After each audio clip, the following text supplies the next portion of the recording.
Good day, Mom and Sir. My name is Shanami Pide Guzman. At the age of 30, I am single. I have two children. My educational attainment is high school graduate. I have 4 years experience in the Philippines.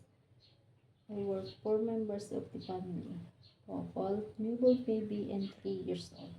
My main duties and responsibilities are taking care of the baby, ironing the clothes, washing the dishes, and cleaning the house, marketing, cooking, and gardening.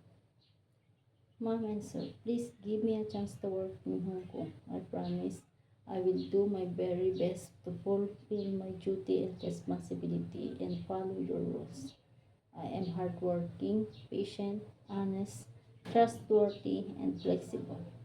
I'm looking forward to work with you, Mom and Sir, very soon. Thank you and God bless.